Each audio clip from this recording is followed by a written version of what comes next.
what happens when one side in a conflict fires a tactical nuclear weapon?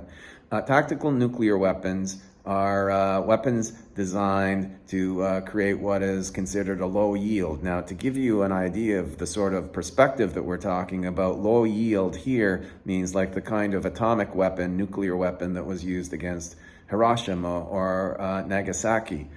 These are weapons that can cause enormous amounts of death and destruction. However, compared to strategic weapons, which are designed to wipe out major metropolises like New York or Seoul or Tokyo or Moscow or London, the tactical nukes are quote unquote small.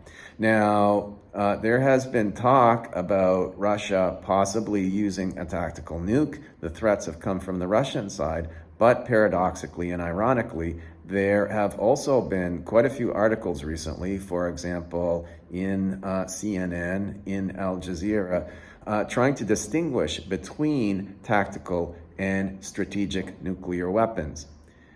What we need to ask ourselves is whether these discussions make any kind of sense. Obviously, the threat of using these weapons is completely unacceptable, and that kind of rhetoric is shameful from whichever government it comes from, and it has to stop.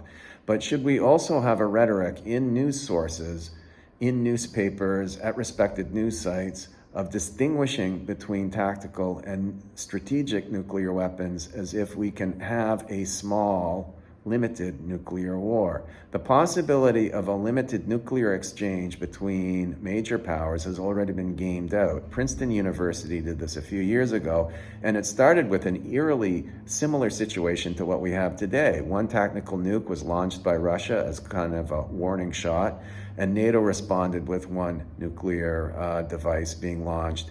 The result within a few hours was the complete destruction of all of Europe, and then in response, the United States and Russia decided to nuke each other with their strategic weapons.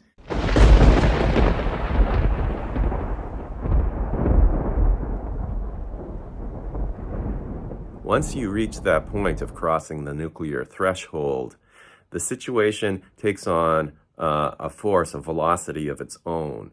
At first, each side tries to wipe out the tactical nuclear arsenal of the other side. In the process, entire countries are destroyed. All of Western Europe is destroyed. Much of Russia is destroyed. At that point, the strategic arsenals begin to target each other, and ultimately, most of the planet Earth is destroyed. The situation, and this is the key point, accelerates from a small nuclear exchange to a complete and total nuclear exchange. That is the way these systems are designed to work. Now, what has happened with the most recent missile launch is that it is a quasi-ICBM. And the Russians are emphasizing that they have an arsenal of these new hypersonic missiles.